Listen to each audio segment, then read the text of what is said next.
சந்தனப்பு வாசம் வீசுதையா, அது சபரிக்கு அழைக்குது வாரோமையா. காடு மலை தாண்டியே சாமி வந்தோம் பெரும் பாதையே, காடு மலை தாண்டியே சாமி வந்தோம் பெரும் பாதையே.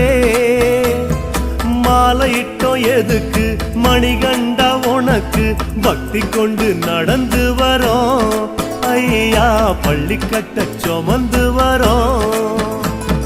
சாமிய சரணம் சாமிய சரணம் சரணம் சரணம் ஐயப்பா, சாமிய சரணம் சாமிய சரணம் சரணம் சரணம் ஐயப்பா. சந்தனப்பு வாசம் வீசுதையா, அது சபரிக்கு அழைக்குது